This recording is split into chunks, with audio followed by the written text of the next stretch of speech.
Buona giornata telespettatrici e telespettatori di Antenna 3, ben ritrovati con la prima edizione dei nostri telegiornali, ed è un'edizione che purtroppo si apre ancora con la cronaca e con la notizia delle stragi che si sono verificate sulle strade della nostra regione. In modo particolare la provincia di Treviso. Sono state ultime ore davvero drammatiche quelle vissute nella Marca. Ieri sera c'è stato l'ennesimo incidente mortale, ve ne avevamo accennato nel corso dell'edizione di ieri sera appunto dei nostri telegiornali. Ebbene, si è trattato appunto purtroppo di un incidente conclusosi nella maniera più tragica a Mareno di Piave, dopo la tragica uscita di strada a Spresiano costata la vita ad un bimbo di soli 4 anni. Nella serata di ieri un'altra tragedia si è verificata appunto, dicevamo, a Mareno di Piave, in via San Pio X, nello scontro frontale tra due vetture. Le vedete nelle immagini, una Fiat 500 e una Citroen C3. Che cosa abbia causato il terribile impatto è ancora in corso di accertamento da parte degli agenti della polizia locale del Coneglianese, che si stanno occupando dei rilievi del sinistro. Sul posto sono intervenuti anche i vigili del fuoco di Conegliano e i sanitari del 118.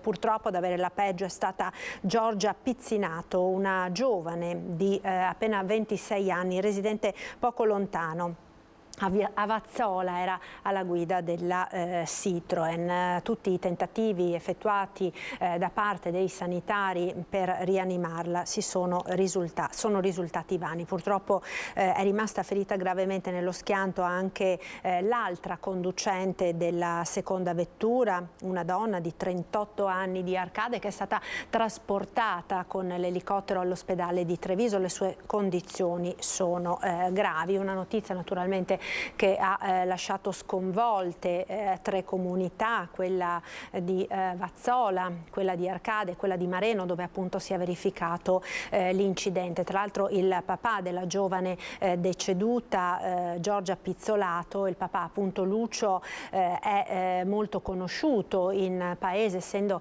da tanti anni l'anima, diciamo, del comitato Borgo Malanotte, l'associazione culturale di Tezze di Vazzola, molto nota proprio per l'organizzazione di tutta una serie di eventi in paese. Dicevamo, gli accertamenti sulle cause del sinistro sono ancora in corso da parte della polizia locale, ed è sgomenta la comunità di Spresiano dopo l'incidente che si è verificato ieri nel primissimo pomeriggio lungo la Pontebana, quando una giovane mamma, probabilmente per un colpo di sonno, è uscita di strada schiantandosi contro un platano. Ad avere la peggio il figlioletto di appena 4 anni, Edward. Sentiamo nel servizio le interviste raccolte ieri da Filippo Fois sul luogo della tragedia. Stavo passando e ho visto la macchina contro il platano e basta. Poi non c'era ancora l'ambulanza, non c'era nessuno e della gente gli stava facendo un massaggio cardiaco. C'era una persona per terra, ma non sono stata lontana, ecco. Si chiamava Edward ed aveva appena 4 anni. I primi a soccorrerlo sono stati 2 dipendenti della MOM che viaggiavano dietro all'auto in cui il piccolo si trovava con la madre, una 34enne di origine ceca con la quale viveva a poca distanza da dove si è verificato l'incidente, lungo la Pontebana, Visnadello di Spresiano. Le condizioni del bimbo erano apparse subito gravissime. Trasportato in elicottero al Cafoncello di Treviso, assieme alla madre ferita in stato di shock, il bimbo non è sopravvissuto alle ferite. Lo scontro, prima contro un cartello stradale, poi contro un platano che ha letteralmente accartocciato il cofano, è stato particolarmente violento. Una ruota è a qualche metro di distanza assieme ad altri frammenti della cappotta, ma è quel seggiolino rimosso dai carabinieri, che ora giace a pochi passi dall'auto, a restituire la tragedia che si è consumata in questo angolo di Pontebana. Una piccola folla assiste ai rilievi dei carabinieri e alla rimozione dell'auto. L'incidente è avvenuto attorno alle 14. Poco dopo sono arrivati i dipendenti di un locale che si trova a pochi metri. Avevo visto transenne, quindi sì, ho visto già che stavano quasi per mobilitare l'auto, quindi nulla di che. E con che spirito si lavora stasera? Male. Male. Non ci sono parole. La macchina è uscita di strada su un tratto rettilineo. La causa dell'incidente potrebbe essere stata un colpo di sonno della mamma che si trovava al volante. Sul posto sono intervenuti anche i vigili del fuoco. Il tratto di strada è rimasto chiuso per alcune ore. E la cronaca ora ci porta nel veneziano, a Spinea, dove questa mattina è stato rinvenuto il corpo senza vita di un uomo nel Rio Cimetto. Si tratta di un uomo dell'età apparente tra i 40 e i 50 anni, non aveva con sé documenti, quindi non è ancora stato identificato. A notare il corpo senza vita riverso nel fossato è stato un passante che ha immediatamente allertato i soccorsi e le forze dell'ordine, che stanno ora conducendo le indagini per identificare la vittima naturalmente, ma anche per cercare di capire che cosa sia accaduto, se si tratti di un malore o di un incidente. Ed ora cambiamo argomento, andiamo alla politica, perché quella di oggi è una giornata importante per la Lega trevigiana. Sono in corso infatti al Maggior Consiglio di Treviso le elezioni per la nomina del prossimo segretario provinciale, il primo quindi eletto dopo un lungo periodo di commissariamento. Un appuntamento quindi particolarmente atteso nel Carroccio, con una sfida a tre che vede appunto sfidarsi i tre candidati: Riccardo Barbisan, Dimitri Coin e Luciano Dussin, dopo che si è ritirato nei giorni scorsi il quarto candidato Giuseppe Paolin. Ma vedo che abbiamo collegato proprio dal Maggior Consiglio di Treviso il collega Lucio Zanato con tutte le ultime notizie su questo evento politico molto atteso. Lucio, buongiorno. Buongiorno Marta, buongiorno ai telespettatori di Antena 3. Delle prime notizie di oggi si sono all'esterno del Maggior Consiglio qui a Treviso, dove si stanno svolgendo le votazioni per diciamo così, l'elezione, perché non si può dire la candidatura o la conferma, perché la Lega arriva da un periodo di commissariamento con il commissario Gianangelo Boff. Dicevo appunto, si stanno svolgendo le operazioni di voto che si concluderanno questa sera intorno alle 17. Diciamo che tutto quanto si è svolto nella mattinata, nel senso che i discorsi, ma soprattutto gran parte del voto, pensa che intorno alle 9 c'era già il 30% delle persone che avevano votato e oggi intorno a mezzogiorno siamo già ben oltre il 60% delle persone che sono abilitate al voto, quindi dei militanti. Che cosa si va a votare? Si va a votare il rinnovo del segretario provinciale, ma si va anche a votare in rappresentanza del direttivo provinciale e poi anche il delegato regionale, sempre della Lega. Devo dire che è stata una giornata davvero, anzi una mattinata davvero scoppiettante, sia per quanto riguarda così i sorrisi, le strette di mano, le presenze. Non abbiamo visto Giampaolo Gobbo, mentre c'era Giancarlo Geri, lo sentiremo tra un attimo. Chi è stato, diciamo così, chi ha dato fuoco alle polveri, diciamo così, è stato l'eurodeputato Gian Antonio D'Arè, che tra l'altro è stato segretario a suo tempo e quindi, diciamo così, da decano ha voluto dire la sua ai nostri microfoni. Allora io partirei proprio con Gian Antonio D'Arè e il suo commento, diciamo che verso la fine è stato abbastanza, come dire, polemico, ma sentiamolo. Un commento a questo congresso. Ma finalmente è un congresso che ho visto tante persone che da 4 anni non vedevo, 3 anni non vedevo, e quindi se non altro è stato un giorno straordinario, perché vecchi amici e nuovi si sono riabbracciati dopo la pandemia, dopo i commissariamenti e dopo tante cose negative. Sembrate più democristiani che non leghisti. No, non diciamo questo, siamo nella Lega che deve ripartire, che deve ricominciare ad essere principale sul territorio, deve essere incisiva su quelle che sono le amministrazioni, naturalmente con un Luca Zaia che ha parlato di identità del Veneto, di autonomia, di una bandiera con Leone di San Marco che deve sventolare specialmente in quel di Milano, perché qualcuno deve imparare forse sull'organizzazione del Veneto e non criticare il Veneto perché è troppo forte. Siamo identitari, abbiamo una bandiera e quella è il vero nostro movimento politico. Cosa dice del fatto che avete votato in contemporanea con la Lombardia? Se fosse stato slittato di una settimana forse questo voto non ci sarebbe stato. Ma perché penso che io innanzitutto faccio tanti auguri al Presidente Fontana. Spero che ci sia un modo per prendere qualche voto in Lombardia, ma ho paura che il voto della Lombardia sia piuttosto negativo. Forse è la sensazione, ma è una sensazione che è condivisa anche da tanti miei colleghi lombardi nelle sedi europee, che ho visto molto preoccupati perché i numeri non sono dalla nostra parte. Ecco, queste dunque le parole di Gian Antonio Darè. Lucio, insomma abbiamo sentito anche delle critiche neanche troppo velate che del resto Darè non ha mai nascosto in questi ultimi mesi. Tra i militanti presenti oggi per il voto anche il governatore del Veneto, Luca Zaia, no? Sì, allora va detto questo, che Gian Antonio Darè ha dato voce sostanzialmente all'area forse più critica nei confronti del segretario nazionale, cioè di Matteo Salvini, che diciamo viene rappresentata da Luciano Dussin, uno dei tre candidati, mentre Riccardo Barbisan è definito un po' il candidato di equilibrio tra le due parti e Dimitri Coin invece, diciamo così, il candidato salviniano. Questa più o meno la conformazione di tipo politico dei tre candidati alla segreteria trevigiana.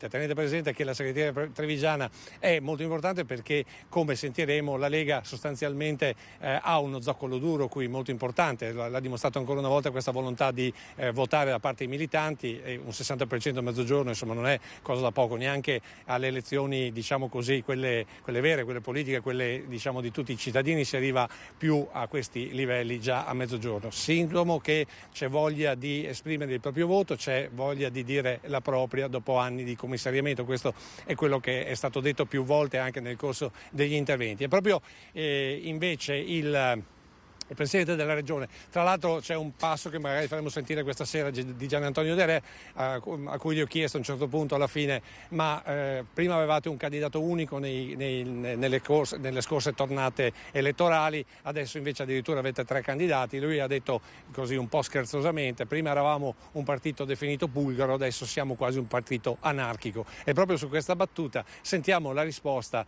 del Presidente Luca Zaia. Presidente, intanto un commento a questo congresso. Beh, assolutamente affollato, il congresso post-Covid è un appuntamento sospirato. Ringrazio dall'altro ovviamente il commissario Boff per tutto il lavoro che ha fatto. Dall'altro ovviamente il sale della democrazia oggi ci porta, anzi porta tutti noi militanti a scegliere il segretario che poi traghetterà e condurrà, diciamo, la Lega trevigiana per i prossimi appuntamenti. Ecco, ma come deve essere questo segretario adesso che deve ricomporre? Ma guarda, io l'ho detto nel mio discorso, dovrà essere inclusivo, identitario, difendere ovviamente le caratteristiche e le peculiarità della nostra provincia ma del Veneto, e poi assolutamente lanciare un'OPA sui giovani, cioè i giovani sono il nostro futuro, i giovani sono assolutamente coloro che indicano la via, e direi che questi sono tutti gli elementi che ho citato. Ovviamente ho ricordato anche tutti quelli che oggi non possono essere qui perché in questi anni se ne sono andati, e quindi c'è stata poi tra l'altro una standing ovation dedicata a loro, ai militanti che non ci sono più. Qualcuno ha detto che fino a qualche tempo fa la Lega aveva un monocandidato ed eravate granitici, adesso addirittura tre candidati, siete quasi anarchici. Ma no, guardi, diciamola tutta fino in fondo, quando ce n'era uno voi ci dicevate questa è una dittatura, adesso che ce ne sono tre dite che siamo anarchici. La verità è che il sale della democrazia oggi ci permette, con un partito moderno, di esprimere tre candidati. Luca! Uè, ciao! Uè, vieni qua che famo. Come è stato? Sempre meglio. Ecco, noi siamo il passato, il presente e il futuro. Vai. Allora Lucio, abbiamo visto anche Giancarlo Gentilini, inossidabile militante del Carroccio, che non ha voluto mancare all'appuntamento. Beh, devo dire che è sorprendente che a 94 anni la vitalità di Giancarlo Gentilini sia stata ancora una volta preponderante. Lo vedremo tra qualche istante. Non appena è uscito dall'ascensore è stata un'ovazione, diciamo così, dei militanti e non solo. Del resto Giancarlo Gentilini ha dimostrato ancora una volta lo zoccolo duro di questo movimento, un movimento che lui stesso ha detto è nato nel 1993 e pensate un po' voi, addirittura a Serravalle. Ma sentiamo il suo commento appena aperto l'ascensore. Ragazzi,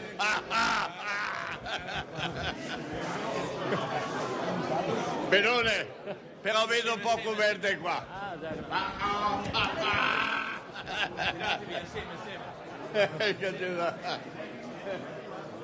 Vedi qua, ragazzi, Verde. voglio più verde, più verde.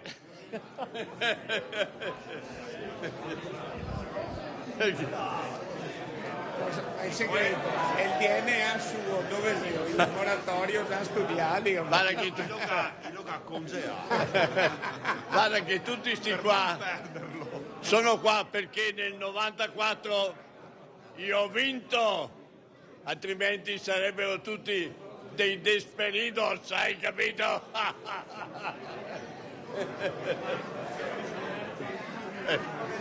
Sta Lega riparte da dove? 3 segretari? La Lega parte dal 1993 a Vittorio Veneto, a Serravalle, con Bossi, Calderoli e tutta la genga, 150 persone.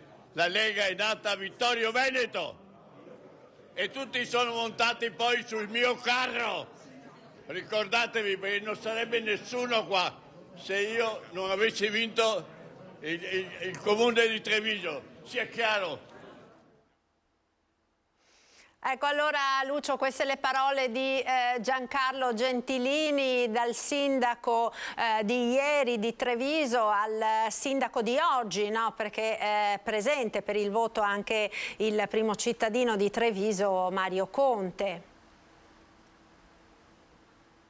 Sì, va detto che c'erano quasi tutti, anzi direi tutti i sindaci della Lega si sono presentati regolarmente al voto, segno di una presenza territoriale molto importante e altrettanto preoccupata per quanto poi riguarda gli equilibri, perché poi ricordiamo sempre che la politica poi gestisce il territorio e quindi fare squadra tra sindaci, riuscire anche, come dire, ad avere quella giusta tranquillità politica è importante. Abbiamo visto Paolo a Roma, abbiamo visto il sindaco di Fontanelle, abbiamo visto insomma diversi sindaci presenti nel territorio, il sindaco di Quinto e poi appunto immancabile la presenza del sindaco di Treviso, di Mario Conte. Perché? Perché Mario Conte è il sindaco che in questo momento va ad elezione qui a Treviso, un momento molto importante, un momento dove lui stesso dice è importante che la politica, che il partito sorregga il candidato. Ma sentiamo il suo commento. Sindaco, allora intanto quanto questo voto inciderà anche così, nella sua campagna elettorale, nella sua corsa per il rinnovo su Treviso? Ma inciderà perché c'è bisogno di serenità, c'è bisogno di avere un partito che spinge nella direzione del sindaco e quindi nella direzione di vincere le amministrative. Il sindaco ha bisogno di avere un partito alle spalle che condivida quelle che sono le scelte, le strategie, i programmi e le persone, quindi insomma bene che si vada a votare. Faccio un in bocca al lupo a tutti e tre i candidati, che sono tre persone per bene con grande esperienza, accompagnati entrambi da delle squadre di militanti sostenitori forti, e poi vinca il migliore. E qui si va veramente alla conta dei militanti, però l'appello che faccio è dal momento subito successivo ricompattarsi tutti, correre nella stessa direzione, fare squadra e deporre l'ascia di guerra, che è un'ascia in realtà così simbolica in una fase di competizione precongressuale, che però ci deve vedere tutti uniti a partire dal momento subito dopo l'elezione del nuovo segretario provinciale. Sicuro che poi si ricompatterà, oppure le anime continueranno a essere distinte perché sono strutturali? Ma siamo tutte persone che hanno a cuore il bene del partito, del territorio e dei cittadini.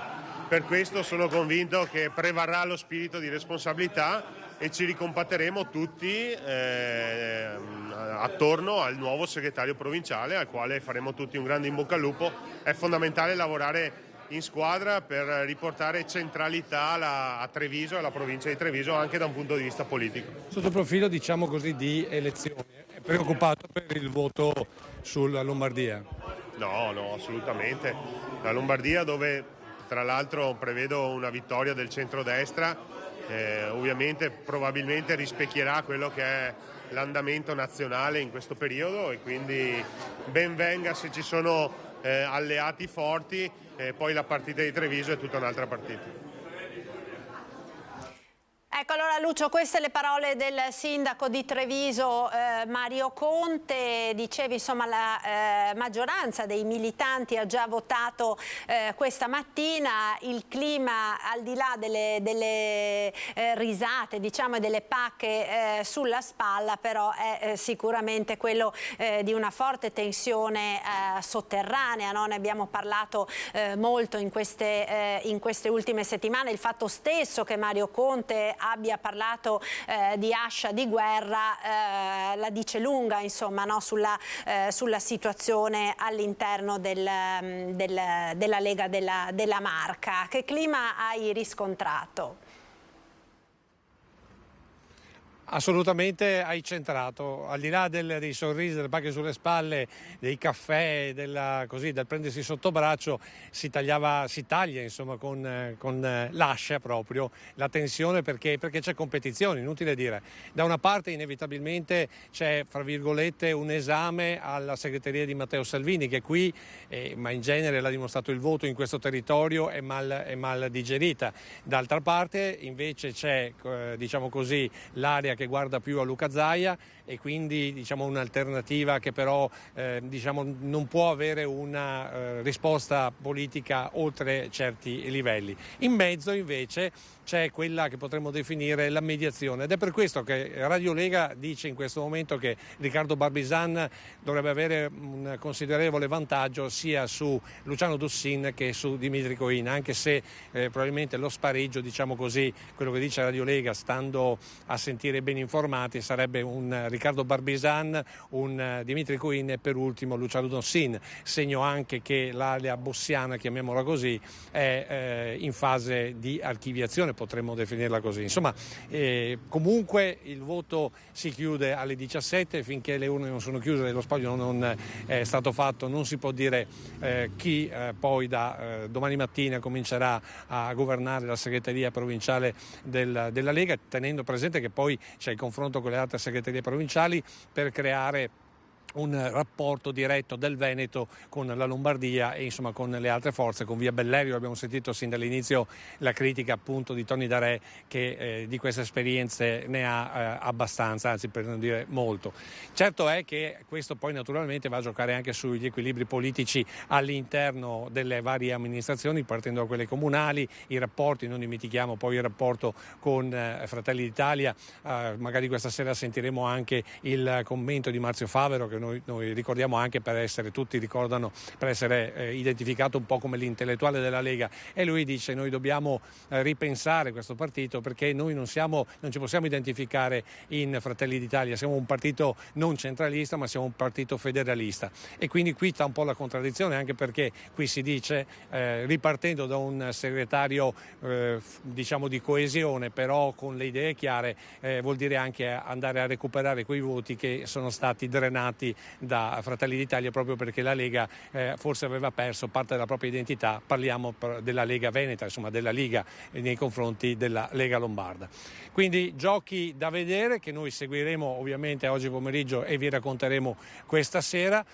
Diciamo che, come detto prima, le urne si chiudono alle 17, intorno alle 18:30 potremo avere i primi risultati, quindi per le 19:30 conto di potervi raccontare chi sarà, quale sarà il volto, il nome, insomma, che guiderà la Lega provinciale per i prossimi anni. E se non hai domande restituisco la linea allo studio.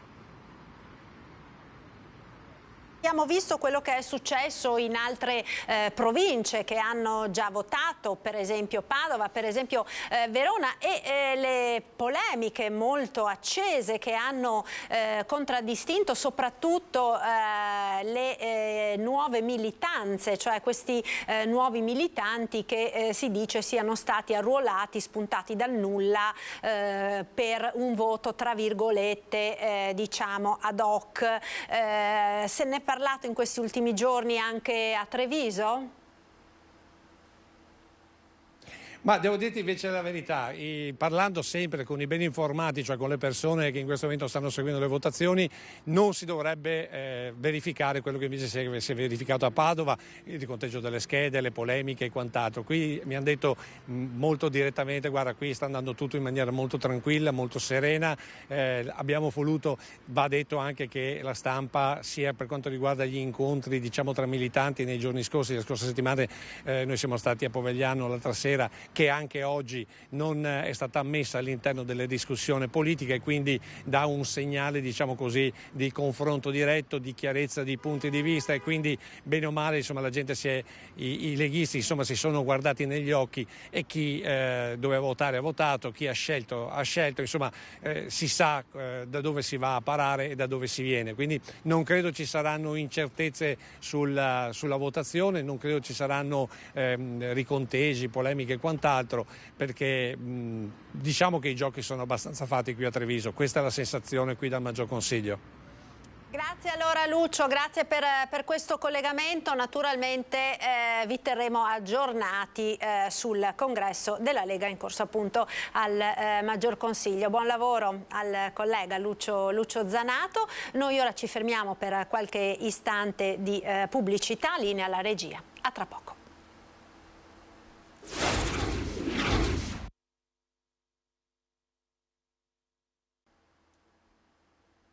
Eccoci, siamo nuovamente in diretta con la prima edizione del nostro telegiornale. Parliamo ora di sanità. Vedo che abbiamo in collegamento il nostro prossimo ospite. Ringrazio per essere con noi il direttore generale dell'ULSS 2 della Marca Trevigiana, il dottor Francesco Benazzi. Buongiorno direttore. Buongiorno a lei, buongiorno a tutti, buona domenica. Grazie.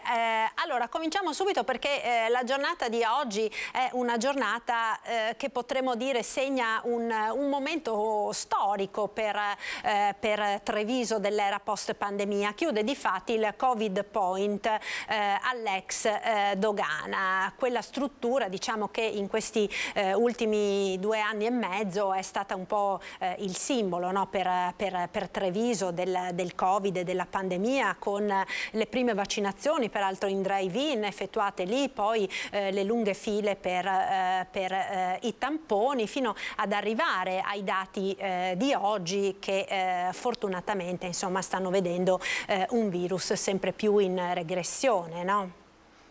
Sì, certamente oggi siamo in una condizione direi quasi positiva, nel senso che abbiamo 36 ricoverati, uno solo in terapia intensiva, ma una persona anziana che non ha completato le vaccinazioni.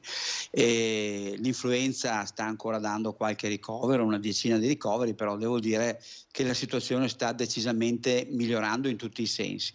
Per quanto riguarda sì, il Covid Point dell'ex Dogana, ringrazio l'amministrazione comunale di Treviso e il sindaco perché si sono veramente prodigati. Era un periodo difficilissimo, se vi ricordate la cosa che si doveva fare, non avevamo altri strumenti, era quello di fare tamponi per poi partire anche in seconda battuta con le vaccinazioni. E in quel periodo dovevamo isolare più gente possibile per evitare che ci fosse una diffusione importante nel nostro territorio. L'aver avuto un'area come quella dell'ex Dogana che ci permetteva di fare 5-6 mila tamponi al giorno per noi è stata una cosa direi straordinaria, perché altrimenti non riuscivamo a gestire questo numero così importante di vaccinazioni, di tamponi. Ricordo a tutti che nel periodo clou eravamo arrivati a 11-12 mila tamponi al giorno.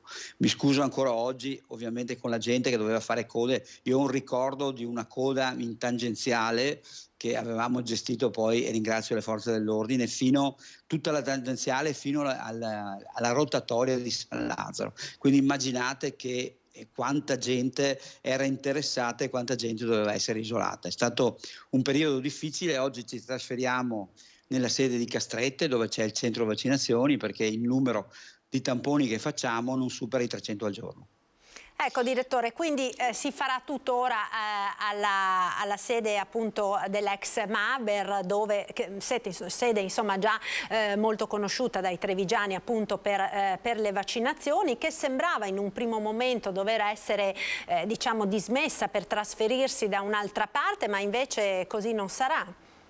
Sì, abbiamo avuto la disponibilità, ringrazio l'imprenditore Zago, che ci ha dato una mano, e visto che era difficile trovare luoghi così diciamo organizzati bene, perché come sapete là abbiamo un'area parcheggi molto estesa, abbiamo spazi molto grandi, per cui non abbiamo rischi che la gente, soprattutto quel periodo invernale, stia all'esterno. Se piove sono coperti, per cui abbiamo fatto appunto, concordandola con lui, questa scelta di rimanere in quella sede e per poi organizzare anche i tamponi. Quindi credo che sia la scelta ideale, mantenendo ovviamente le situazioni a San Vendemiano, dove facciamo le vaccinazioni e faremo anche i tamponi là, e naturalmente ad Asolo, che il sindaco di Asolo ci ha dato la scuola, dove faremo vaccinazioni e tamponi, e spero anche qualche attività che sia estranea al Covid, perché ormai dobbiamo ragionare sempre di più che in questi luoghi importanti, dove ovviamente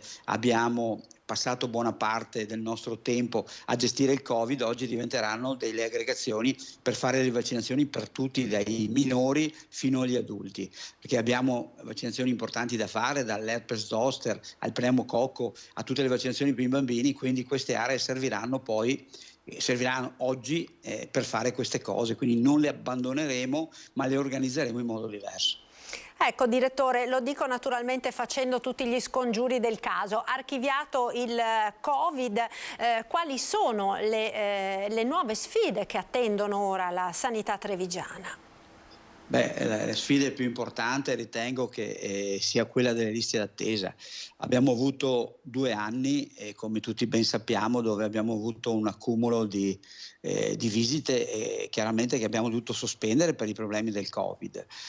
Di queste, parlo soprattutto 2020-2021, le abbiamo quasi tutte recuperate, ovviamente tralasciando quota parte di quelle che si sono accumulate nel 2022, legate soprattutto al fatto che causa il blocco Covid tutte le persone con patologie croniche hanno aspettato quasi 2 anni per essere visitate, soprattutto le visite di controllo, le visite specialistiche, eccetera, e quindi ovviamente oggi abbiamo un'implementazione, un aumento di circa il 30% in certe specialità di richiesta di visita.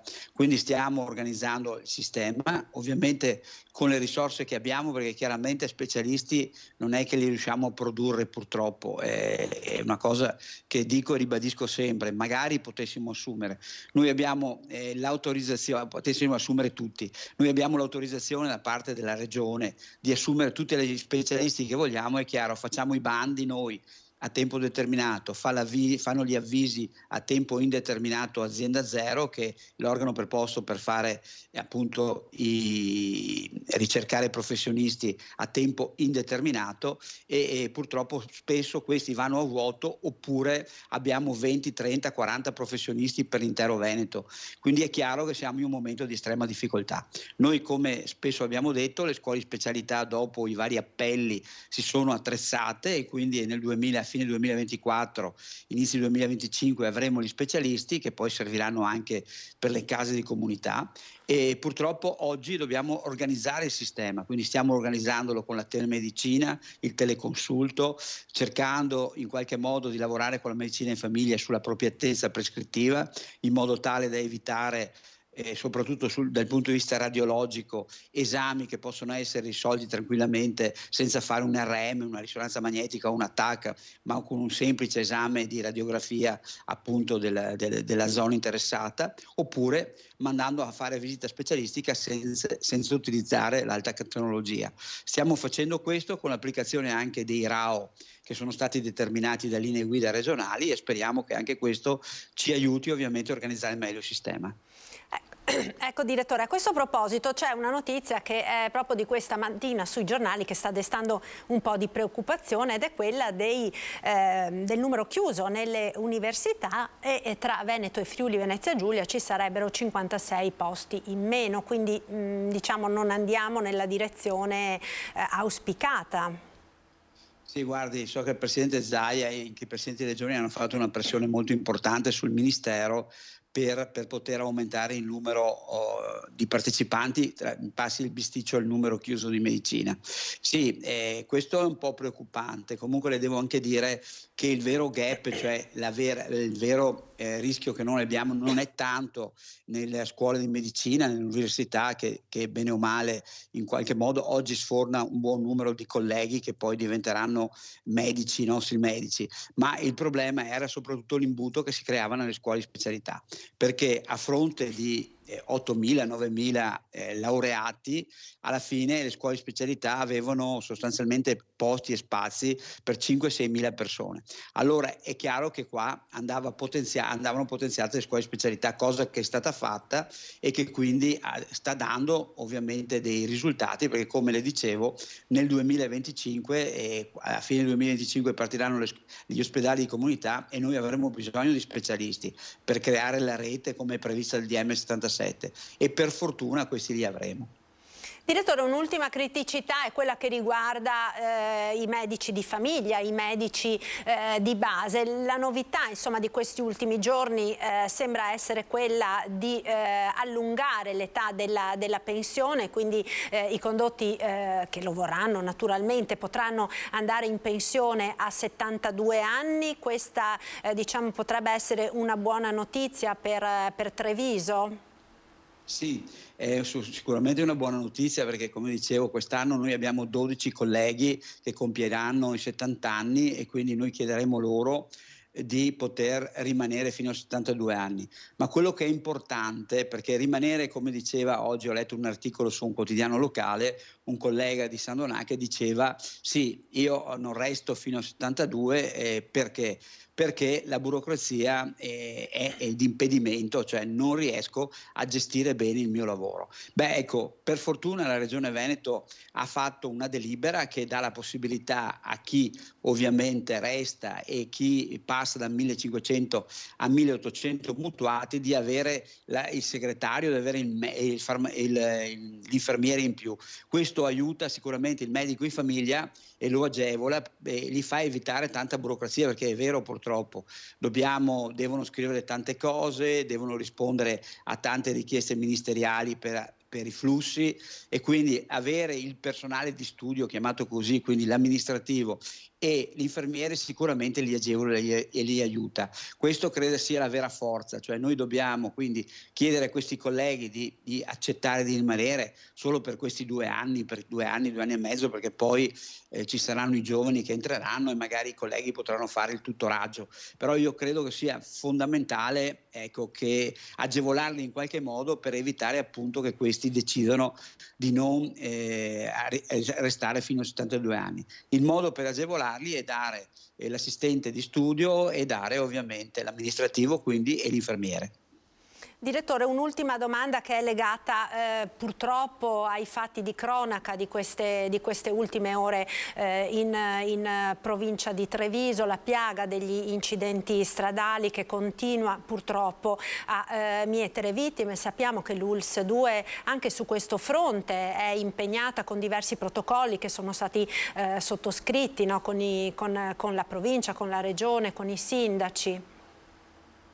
Sì, stiamo lavorando in sinergia e questa è la forza, credo, di questa provincia. Stiamo lavorando in sinergia con l'ente provincia che fa un po' da capofila, con la prefettura e quindi con tutti ovviamente le istituzioni collegate alla prefettura, carabinieri, guardia di finanza, polizia locale, polizia stradale, eccetera, quindi questura. Stiamo lavorando sia sul fronte, chiamiamolo così, dei controlli soprattutto serali, nei sabati sera, eccetera, dove la gioia e la voglia di stare insieme porta qualche volta ad esagerare nell'utilizzo di alcol, e quindi di conseguenza ogni tanto i controlli una tantum servono proprio a prevenire, a far capire che non si può fare così, perché la gente deve il gruppo deve decidere che uno non beve, gli altri possono bere qualche bicchiere in più, ma uscire quindi in tranquillità.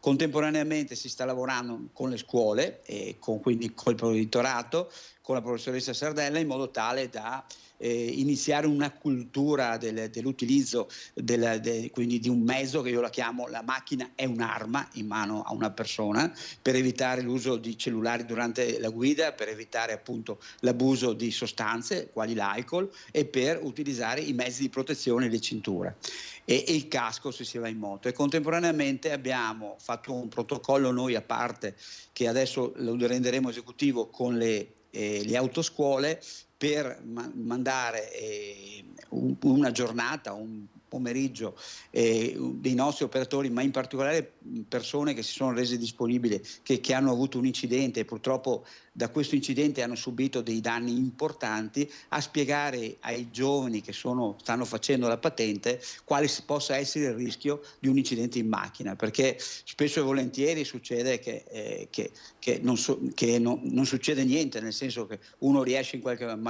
ma altre volte purtroppo in macchina si muore, oppure si hanno delle lesioni permanenti e purtroppo si deve tutta la vita poi subire quell'attimo che si è scelto di utilizzare questo strumento pericoloso, e quindi poi si paga la conseguenza per tutta la vita.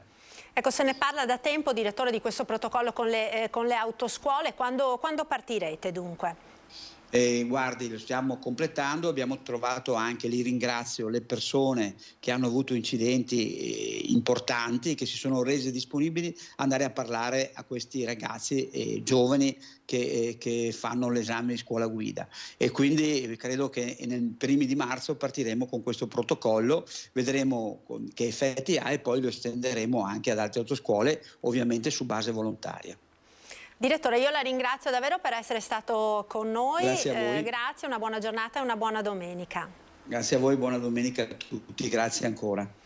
Un saluto. Allora noi ora continuiamo il nostro telegiornale con la cronaca, per ritornare a parlare dei resti umani che sono stati ritrovati nei giorni scorsi a Marghera, nella rotatoria di via della Chimica. Saranno comparati i DNA ricavato da questi resti con quelli di Isabella Noventa, la segretaria di Albignasego, uccisa 7 anni fa, ma si fa strada anche l'ipotesi che si possa trattare di Florina Simion, una giovane di 24 anni di Cazzago di Pianiga, della quale non si hanno più notizie da febbraio 2016. Naturalmente gli accertamenti saranno indispensabili, anche perché non è escluso che si tratti dei resti di un uomo. Sentiamo. Era mia madre che ci teneva moltissimo a ritrovare il corpo. Io l'unica cosa, spero solo di trovarla per poterla mettere vicino e chiudere questo cerchio che è abbastanza logorante. Paolo Noventa torna a sperare e lo fa per la madre Ofelia, morta 3 anni fa, invocando il nome di Isabella, uccisa da Freddy Sorgato, con la sorella Deborah e la tabaccaia Manuela Cacco. Spera che i resti trovati lo scorso 30 gennaio in una sorta di discarica in via della Chimica a Marghera siano quelli di Isabella, la segretaria di Albignasego, uccisa nella notte tra il 15 e il 16 gennaio 2016. La Procura di Venezia ha avviato una serie di accertamenti sulle ossa, un cranio, un femore, il bacino, alcuni resti della cassa toracica e della spina dorsale. Il DNA di questi resti sarà comparato con quello di Isabella Noventa, ma per avere i risultati ci vorranno settimane. Non solo la famiglia di Isabella spera di avere delle risposte, è l'associazione Penelope, che si occupa di persone scomparse, a ricordare che nel febbraio del 2016 sparì senza lasciare traccia dalla sua casa di Cazzago di Pianiga Florina Simion, 24 anni. La giovane donna portava peraltro il 38 di scarpe e un paio di sneaker di quello stesso numero. È stato ritrovato proprio accanto ai poveri resti in via della Chimica. Strade aperte, insomma. Intanto dal carcere Freddy Sorgato avrebbe chiesto di vedere il suo avvocato per capire se il ritrovamento dei resti possa o meno aver cambiato la sua posizione. Parliamo ora del sisma che ha devastato Turchia e Siria. Sono partiti nella notte i nuovi soccorritori, le nuove squadre dei vigili del fuoco con un cospicuo numero di pompieri che compongono appunto la squadra veneta di soccorritori. Intanto dal veneziano si sta mobilitando un gruppo di imprenditori. Sentiamo quindi quelle che sono le richieste promosse dalla comunità turca veneziana. La prima necessità sono i generatori, le tende, vestiti per bambini pesanti, il sacco a pelo, anche mangiare da prima necessità, container, i WC mobili, le docce mobili, perché mancano queste cose. L'appello di cosa serve per portare aiuto ai bisognosi dell'emergenza terremoto da via Camarcello 18 a Mestre, sede del centro culturale turco di tutta la provincia di Venezia. Iniziativa umanitaria a sostegno delle popolazioni terremotate di Turchia e Siria che decolla qui da Mestre. Qui al Centro Culturale Turco, divenuto punto di raccolta di tutta la regione di ogni genere di assoluta necessità proveniente da tutta Italia, dal 6 febbraio scorso i volontari, per lo più macedoni di origine turca, lavorano e si intervallano alacremente per tutte le 24 ore del giorno per spedire in Turchia le migliaia e migliaia di scatoloni che decollano alla sera dal Marco Polo di Tessere da Milano, grazie anche all'accordo raggiunto con la compagnia di bandiera aerea turca. Noi abbiamo mandato già 4 bilici di vestiti, vestiario, un po' di mangiare. È difficile aiutare, cioè portare dei aiuti perché c'è il maltempo, neve, strade bloccate, perché tutti vogliono, tutto il mondo si è mobilizzato per portare aiuti. Iniziativa anche di raccolta fondi fortemente sostenuta dal gruppo di imprenditori del territorio che fa capo ad API Nord-Est. Per poter aiutare in primis questi bambini che ci piange il cuore, a tutti gli italiani, sicuramente a tutto il mondo che sono rimasti orfani, per poter aiutare a loro. Più di 50.000 al momento i bimbi rimasti orfani. L'associazione, che ha già portato sostegno concreto ai profughi ucraini, ora, dopo aver ottenuto l'appoggio della protezione civile turca per garantire l'arrivo a destinazione degli aiuti, ha scritto anche a Palazzo Balbi per chiedere pure il supporto della protezione civile del Veneto. Ieri abbiamo avuto la risposta del presidente Luca Zaia. A sua volta ha scritto alla protezione civile veneta che stiamo aspettando da loro una risposta. Io ringrazio tutti quelli, perché abbiamo sparso la voce in giro per tutto il Veneto, in tutta Italia, ci aiutano. Possiamo ringraziare anche il popolo italiano che ci sta vicino. Queste dunque le richieste della comunità turca proprio per tutti coloro che volessero contribuire ad aiutare le popolazioni che si trovano in enorme difficoltà dopo il devastante sisma che ha colpito Turchia e Siria. Noi ora cambiamo argomento, abbiamo un ospite in studio che ringrazio per essere con noi. Benvenuta la dottoressa Maria Cristina Rossi, infettivologa e presidente dell'ANLAIDS della provincia di Treviso. Buongiorno e benvenuta. Buongiorno a lei e grazie a lei per l'invito. Ecco, allora perché parliamo quest'oggi di HIV e di AIDS? Perché è di queste ore, no? L'iniziativa che è stata lanciata dall'ANLAIDS di Treviso in occasione di San Valentino. Il prossimo 14 febbraio all'ospedale Cafoncello di Treviso sarà possibile effettuare dei test gratuiti per l'HIV, un gesto d'amore, no, dottoressa, nella giornata in cui si celebra l'amore. Certo, parlavamo prima anche col dottor Benazzi del Covid e mi veniva in mente come il Covid in realtà anche per questo, per quello che ci riguarda, ha ridotto di molto le iniziative che facevamo di screening sulla popolazione in generale, quindi di aprire i test rapidi alla popolazione generale. Di solito si parla di HIV solo, purtroppo, in occasione del 1° dicembre, che è la giornata mondiale dell'AIDS. In realtà l'HIV esiste ogni giorno, si stima che 15.000, addirittura 30.000 persone in Italia, sto parlando dell'Italia, hanno l'HIV e non sanno di averlo perché non hanno mai fatto un test, con 2 gravi conseguenze. Uno, che continuano a contagiare altre persone, e 2, esistono dei farmaci efficacissimi, ma se non so di avere l'HIV e non vengo a farmi curare, la mortalità è ancora molto molto elevata. E allora è vero, il 14 febbraio, giornata di San Valentino, dell'amore, abbiamo pensato grazie anche al supporto dell'USL 2, di offrire dei test rapidi e gratuiti quindi alla popolazione generale. Posso dire brevemente che il test in cosa consiste? Certo. È semplicissimo, è una piccola puntura che viene fatta sul polpastrello, si preleva la goccia di sangue, si mette su una striscia e in 15 minuti abbiamo il risultato. Quindi non è un esame invasivo né doloroso, né è una cosa semplicissima, insomma. È molto molto semplice, tra l'altro viene fatta, lo ribadiamo, nel reparto di malattie infettive, quindi comunque in un ambulatorio dove ci saranno medici e infermieri, quindi comunque personale specializzato a fare il test e a comunicare l'esito del test. Posso solo però dirvi che sono invitati tutti i maggiorenni senza problema. Per i minorenni occorre ancora che ci sia il consenso dei genitori, che quindi siano accompagnati dai genitori. Ecco, dottoressa, quindi è un test aperto a tutti. Voi a chi consigliate in particolare di fare questo test? Noi consigliamo a tutti, non esiste più e non deve esistere più la persona a rischio dell'HIV.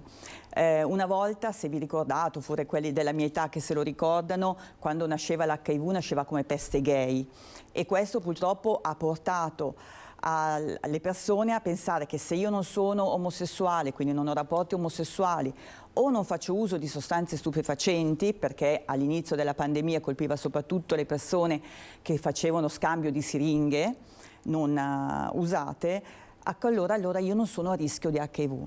E questo ha comportato negli anni che si è ridotta tantissimo l'incidenza dell'infezione in chi ha fatto uso di sostanze stupefacenti perché non scambia le siringhe, ha fatto prevenzione. In chi ha rapporti omosessuali usano il preservativo. Guarda caso, proprio chi ha rapporti eterosessuali non pensa quindi di essere a rischio dell'infezione di HIV, ma l'HIV si trasmette per via sessuale come tante altre patologie sessualmente trasmissibili, non ha fatto il test. E sono proprio loro, quindi adesso un 50% delle nuove diagnosi che vediamo ogni anno in Italia, ma anche a Treviso, sono persone che l'hanno acquisito con un rapporto eterosessuale. Ecco, accennava a Treviso, dottoressa, certo. Quali sono gli ultimi dati circa la diffusione, se ci sono anche delle fasce d'età particolarmente diciamo, esposte a questi nuovi contagi, a queste nuove diagnosi? Allora, se pensiamo al dato nazionale italiano, tenete conto che ci sono circa 2000 persone che ogni anno si infettano. Nel Veneto sono un centinaio, 100 persone che sappiamo chiaramente e che facciamo questa denuncia, notifica di seropositività. A Treviso, e parlo dei dati del 2022, quindi recentissimi, abbiamo avuto 30 nuove persone, quindi 30 nuove diagnosi di infezione da HIV. Sono generalmente giovani, sì, la fascia d'età maggiormente colpita è dai 25 ai 35 anni e sono persone che hanno acquisito il virus con rapporti sessuali. Quello che però è grave, che è venuto a Treviso, ma è venuto nel Veneto, anche in Italia, è che purtroppo si arriva tardi alla diagnosi. Faccio una piccola premessa: quando io mi infetto col virus ho un periodo che dura anche 6 anni in cui io sto bene, non sono riconoscibile se non faccio il test, non sono malata, ma se non faccio il test dopo 6 anni circa mi ammalo e ho l'AIDS, che è la malattia causata dal virus dell'HIV. Per cui arrivano purtroppo a questa diagnosi queste 30 persone che abbiamo visto l'anno scorso già malate. Arrivano quindi perché non hanno pensato di fare i test nei 6 anni precedenti. Arrivano tardi alla diagnosi e sono circa il 70% delle persone che vediamo ogni anno. Ecco, lei ha accennato quindi a HIV e AIDS. Spieghiamo bene, perché certo. magari per noi profani è la stessa cosa. In certo. realtà non è così, è molto diverso, no? L'HIV, come dice la parola, virus dell'immunodeficienza umana, è il virus che causa una malattia, che è appunto l'AIDS, sindrome da immunodeficienza acquisita. La persona sieropositiva, che spesso sentiamo, non è sinonimo di AIDS. La persona sieropositiva è la persona che ha il virus, ha sviluppato gli anticorpi e sta bene. Sta bene fino a quando nel tempo questo virus, che purtroppo come organo bersaglio proprio il nostro sistema immunitario che dovrebbe proteggerci da questo virus, viene di fatto depleto e abbiamo poi la malattia. Mi ha fatto venire in mente una cosa molto importante, che le persone che abbiamo visto l'anno scorso spesso mi hanno detto: ma io faccio ogni anno gli esami, sono sempre stato bene. Però state attenti, fare ogni anno gli esami generali, cioè andare a vedere il colesterolo, la creatinina, il fegato, assolutamente non vuol dire fare il test per l'HIV. Il test dell'HIV è un test molto specifico, deve essere fatto apposta, cioè si va a cercare l'anticorpo che io produco nei confronti del virus. Quindi bisogna andare a chiedere al proprio medico questo test. D'accordo? Perché tanti pensano comunque di essere sotto controllo facendo un esame una volta all'anno. Le classiche analisi del sangue, insomma, Bravissima. che tutti facciamo per controllarci. Queste non comprendono chiaramente il test dell'HIV. Ecco, dottoressa, una volta che uno è entrato in contatto con il virus dell'HIV, necessariamente poi sfocerà in AIDS, quindi diciamo sono conseguenti, diciamo, le due cose, se non curato per tempo? Sì, assolutamente sì. Tenete conto che l'HIV aveva, quando è nata, ed è nata nell'85, i primi casi sono stati descritti esattamente nel 1983, aveva una mortalità del 99%. Quindi chiunque ha il virus nel 99% evolve sicuramente verso la malattia che è l'AIDS. Una volta che ho l'AIDS, una volta dove non c'erano ancora chiaramente i farmaci, la mortalità, io dicevo alle persone, chiaramente non lo dicevo, però entro 6 mesi si aveva la morte del paziente, una volta che si aveva la malattia dell'AIDS. Chiaramente adesso con i farmaci è tutto diverso, dal 97-98 abbiamo dei farmaci efficacissimi, ma cosa fanno questi farmaci? Inibiscono la replicazione del virus, non lo fanno replicare, lo fanno addormentare, non vanno quindi a distruggere il nostro sistema immunitario e noi non ci ammaliamo. Questi farmaci però vanno assunti per tutta la vita, perché non abbiamo un vaccino, non abbiamo dei farmaci che eradicano il virus, lo addormentano. Quindi chi è seropositivo e prende la terapia non ha il virus circolante, però se sospende la terapia il virus si riattiva, cioè rimane per il momento, per quello che ne sappiamo adesso, diciamo. Rimane latente. Però se una persona prende la terapia non solo non si ammala, ma non contagia il proprio partner, può avere rapporti sessuali non protetti con il proprio partner. Una donna seropositiva, dove una volta c'era un rischio molto elevato, anche del 25-30% di avere un bambino che nasceva positivo, adesso una donna in gravidanza che assume la terapia partorisce un figlio al 100% sano, senza infezione. Quindi le persone seropositive adesso stanno bene, hanno una loro vita affettiva, lavorativa, possono progettare di avere dei figli. Motivo in più per fare il test e saperlo. Secondo me, io dico sempre, non è il caso di fare lo struzzo in questi casi, perché abbiamo una terapia efficacissima. Ecco, questo ci fa anche capire l'importanza di fare il test e di farlo tempestivamente, perché se si riesce a scoprire in tempo si può continuare sostanzialmente a avere una vita normale prendendo i farmaci. Assolutamente sì. Ecco, dunque vogliamo ricordare, dottoressa, 14 febbraio, giorno di San Valentino, chiunque fosse interessato, e speriamo siano davvero tanti, che cosa deve fare, che orari, dove andare, quando, eccetera. Il giorno ce lo ricordiamo, è il 14 febbraio, bisogna venire nel reparto di malattie infettive, è il padiglione vicino al Cafoncello, quindi quello che c'è in via Scarpa, un'entrata diversa da quella del Cafoncello, entra, troverà tutte le indicazioni chiaramente, però entra nel padiglione, sale al primo piano, l'orario è dalle 16 alle 18, senza appuntamento. Quindi accesso libero. Accesso libero, esatto. Mi raccomando, i minori accompagnati chiaramente dai genitori. Ecco, lei sottolineava questo fatto dei minori, ci sono anche diversi minori che avete riscontrato, si sono contagiati? Allora, Treviso fortunatamente non ha ancora avuto, io non sto seguendo nessun ragazzo che si è contagiato, ma i dati nazionali purtroppo ci sono, quindi ci sono dei ragazzi dai 15 ai 19 anni che si sono contagiati.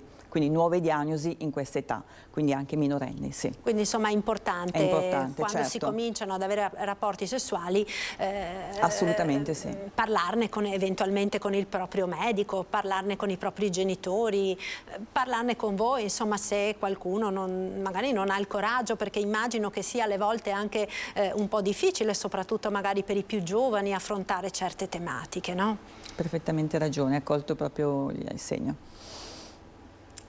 Allora io la ringrazio davvero, dottoressa, l'invito appunto, lo dicevamo, martedì 14 febbraio è quello di fare un gesto d'amore verso il proprio partner, ma verso anche e soprattutto noi stessi, proprio perché grazie alle nuove terapie farmacologiche anche chi entra in contatto con il virus dell'HIV può appunto sperare, anzi essere certo sostanzialmente di avere una vita sostanzialmente normale come tutti gli altri e progettare anche la propria vita futura, visto che molto spesso si tratta di persone giovani.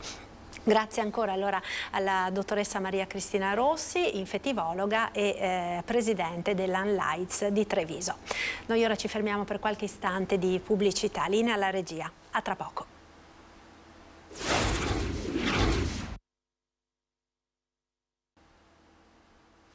Eccoci nuovamente in diretta, prima edizione dei nostri telegiornali. La cronaca ci porta ora a Vicenza, dove la lotta al degrado e alla criminalità diffusa si è concretizzata con un nuovo blitz delle forze dell'ordine a pochi giorni da quello in via Torino, in un altro complesso industriale cittadino abbandonato.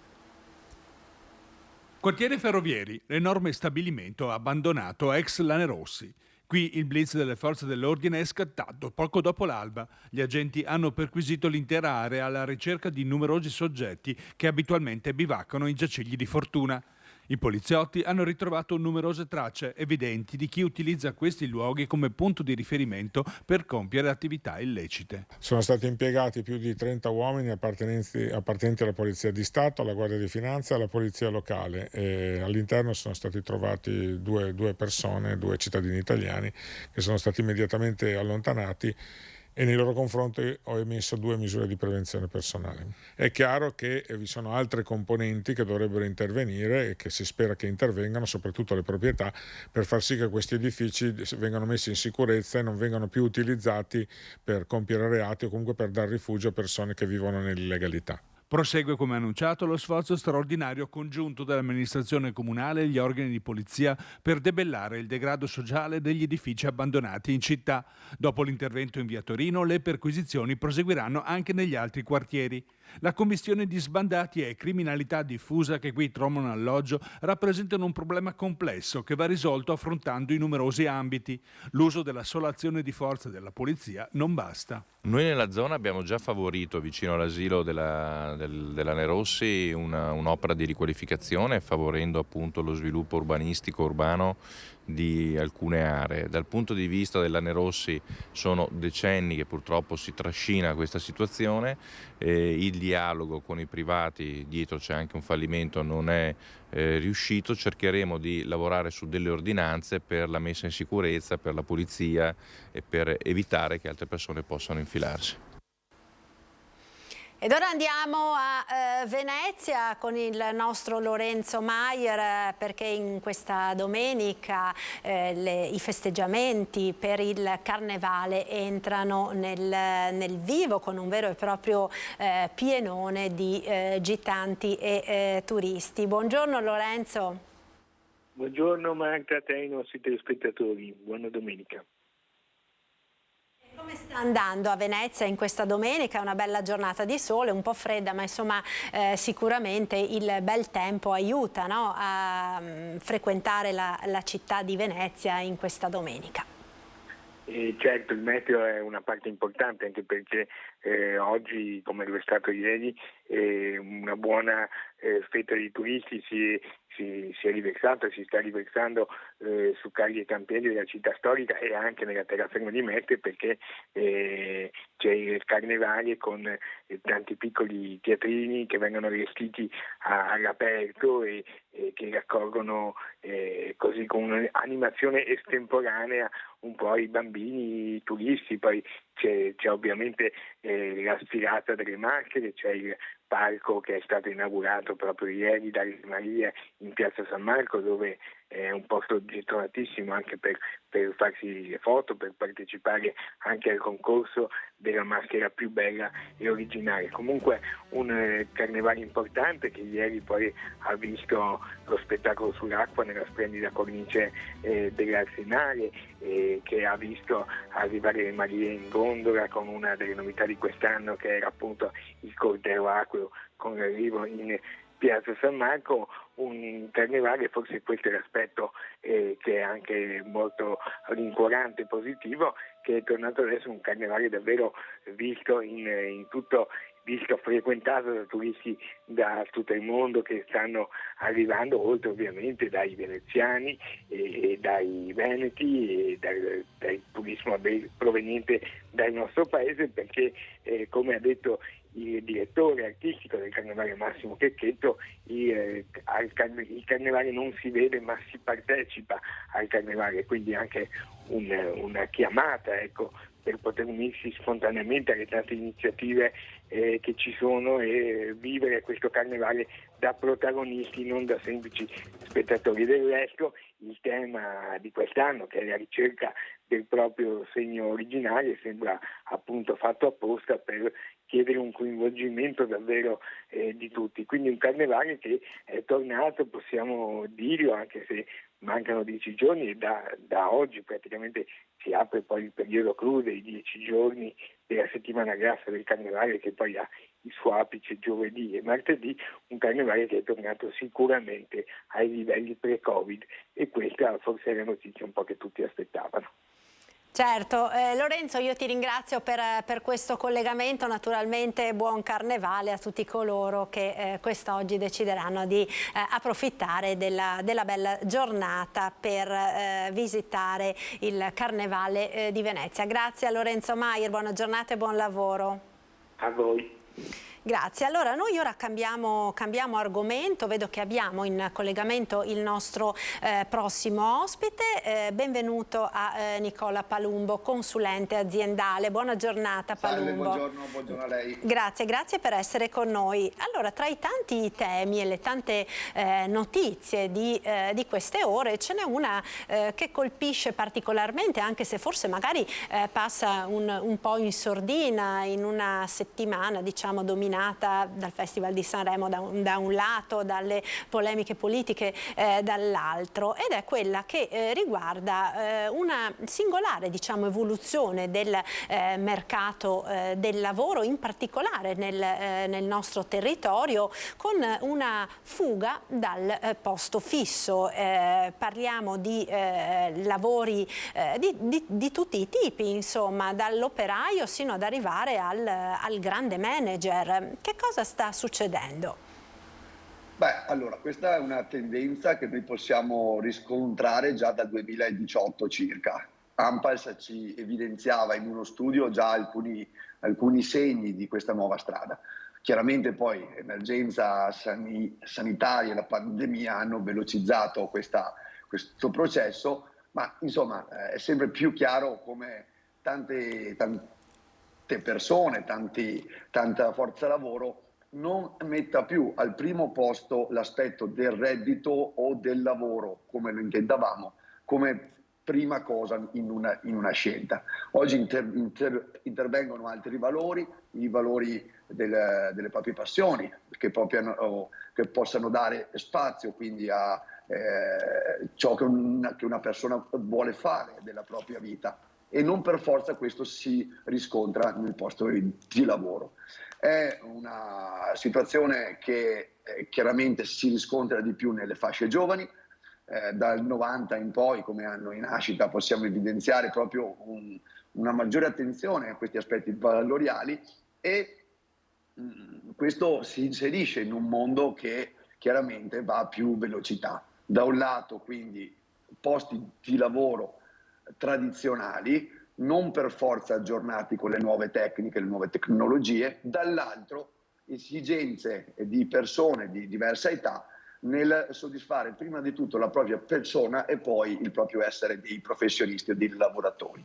Ecco quindi che il reddito non è più una leva o non è più la sola leva che può condurre a una scelta professionale. Ci sono anche tanti altri aspetti, come la gestione del tempo, la gestione della propria vita esternamente al lavoro. La pandemia certamente ci ha fatto capire come basti poco per far cambiare da sera a mattina le nostre vite con dei cambiamenti drastici, ma è una tendenza che, partendo poi dagli Stati Uniti, arriva piano piano anche qui e ci conduce verso una rottura degli equilibri.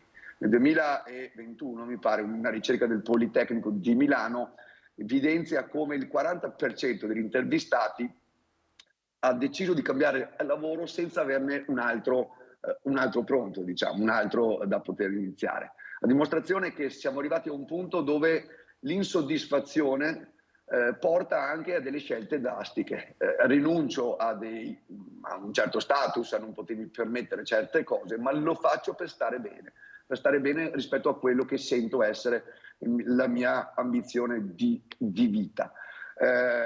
E questo offre un'opportunità per il mondo delle aziende, perché oggi chi riesce ad attirare talenti è colui che, oltre a offrire un certo reddito, ma non è l'unica leva, riesce a fornire anche adeguate condizioni professionali di ambizione, di posizionamento, di attenzione al tempo libero. Il lavoro flessibile, per esempio lo smart working, va in questo senso quando è possibile farlo, e quindi è un mercato che non è più stabile come un tempo, dove il posto fisso era l'ambizione massima per ogni persona, per ogni giovane. Mi trovo un posto fisso, ho il mio reddito, mi faccio un mutuo e mi costruisco una casa.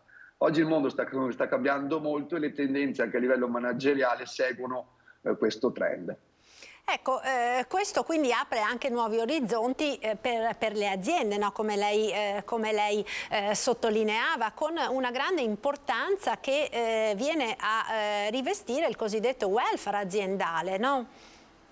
Certo, assolutamente. Si inserisce in un contesto in cui, se io imprenditore penso a te non solo come lavoratore ma come persona, penso a te anche per le tue esigenze sanitarie, le tue esigenze scolastiche per i figli, gli incentivi agli asili nido, le situazioni di lavoro un po' più flessibili che consentono a delle donne e a degli uomini di poter essere madri e padri, perché oggi non è facile esserlo se entrambi lavorano e entrambi fanno 8 ore al giorno e ci sono costi inerenti all'asilo nido che nessuno può sopperire. E un lavoro che sempre di più va per obiettivi e non per ore. Non ti pago più perché fai 8 ore, ma perché fai certe cose, perché arrivi a un obiettivo, perché lo sai fare bene. Se ce ne metti 6 ti pago uguale, la stessa cifra. Questa è una mentalità che per alcuni imprenditori è difficile da portare avanti, ma è ciò che tanti nel mondo del lavoro cercano. Più tempo per sé a parità di obiettivi raggiunti. Il welfare aziendale va in quella direzione lì. È chiaro che poi non si può neanche esagerare, va trovato un equilibrio che possa mettere da un lato le esigenze di sostenibilità interna all'interno di un'impresa, dall'altro la soddisfazione del lavoratore singolo. Oggi vince chi, oltre a dare soddisfazione economica, che non è più, credo, nemmeno il primo parametro di scelta, riesce a dare anche soddisfazione in altri ambiti, perché oggi sono quelli che specie i più giovani cercano.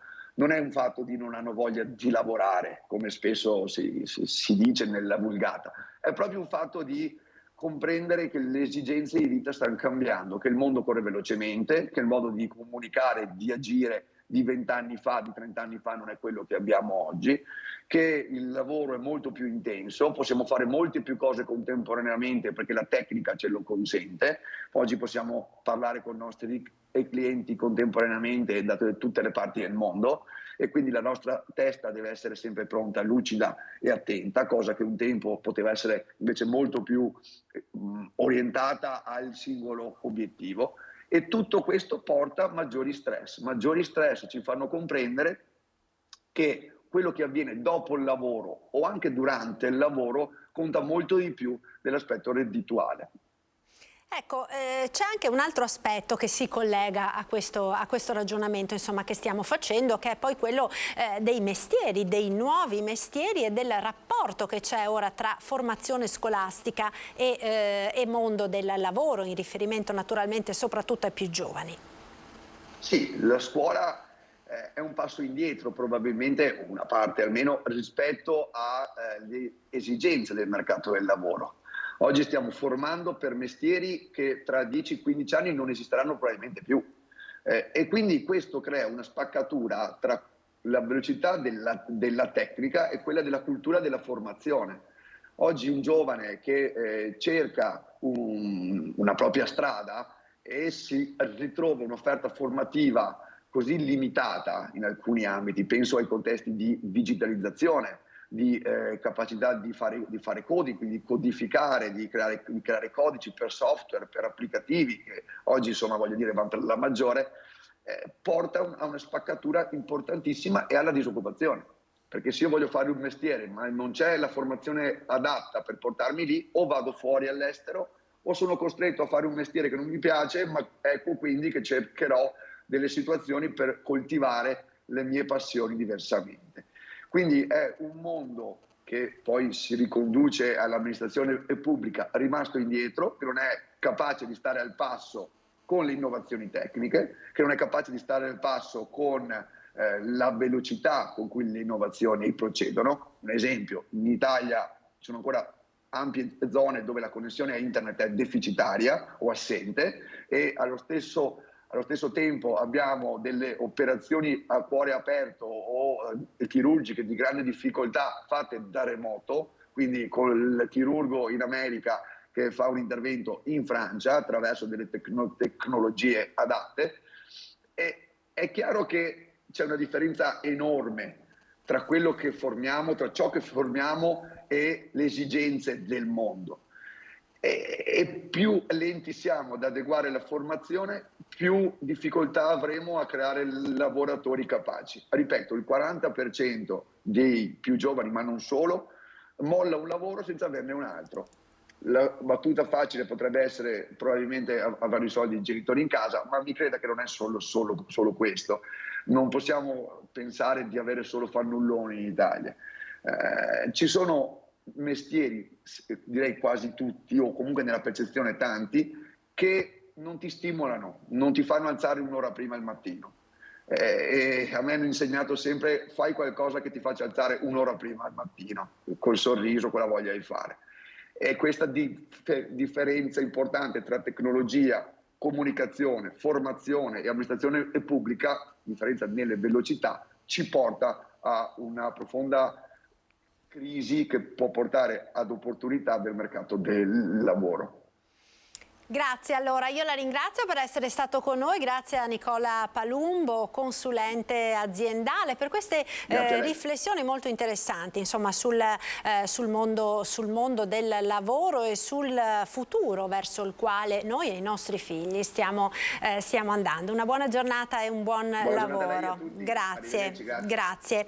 E a tal proposito, proprio analizzando la società che cambia, da sottolineare il progressivo invecchiamento della popolazione che porta sempre più famiglie a rivolgersi all'assistenza domiciliare, soprattutto degli anziani. Pensate per esempio nella sola provincia di Treviso sono 12.000 le persone che si avvalgono della collaborazione di colf e badanti, e l'aumento delle retribuzioni di questo personale che è scattato a gennaio sta mettendo in difficoltà molte famiglie. Proprio dalla Marca parte un appello ai parlamentari affinché si possa portare in deduzione l'intera retribuzione dei lavoratori, cosa che porterebbe ad una diminuzione della spesa e farebbe anche da incentivo alla regolarizzazione del lavoro nero.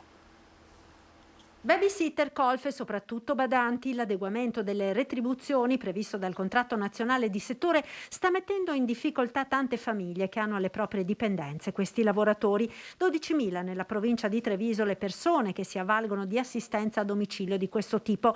Le ripercussioni maggiori ricadono soprattutto su chi ha assunto specialmente badanti che assistono per lunghi orari e in regime di convivenza agli anziani, i quali a loro volta si trovano in situazioni di fragilità sociale ed economica.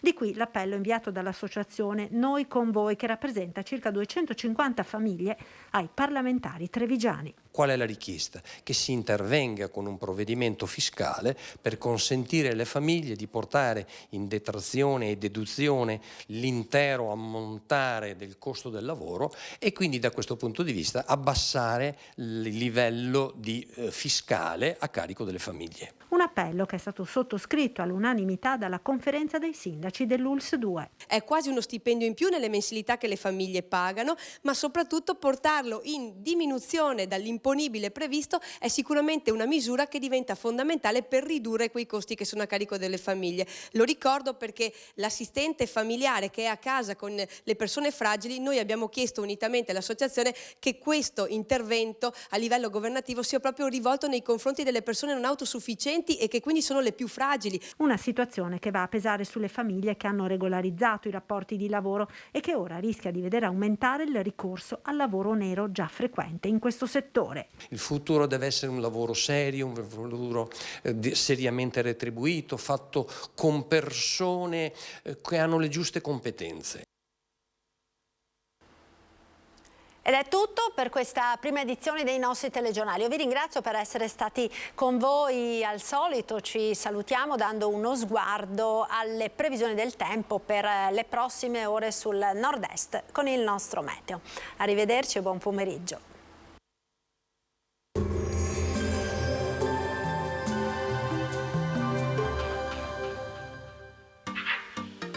Tremonti, attrezzature e materiale per saldatura professionale a Montebelluna.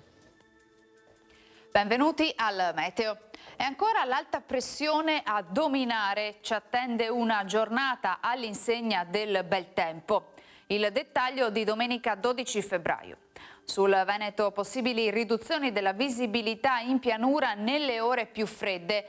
Tanto sole altrove con cielo sereno o poco nuvoloso. Avremo locali addensamenti ma del tutto innocui.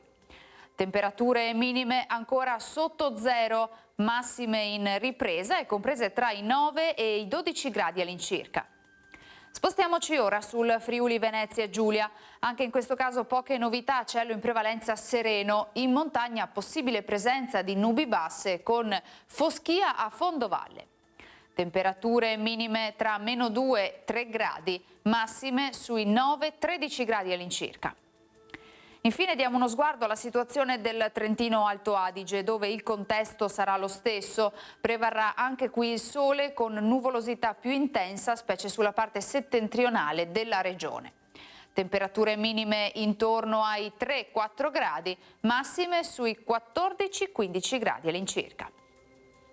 Dal meteo per ora è tutto, vi auguro un buon proseguimento in nostra compagnia.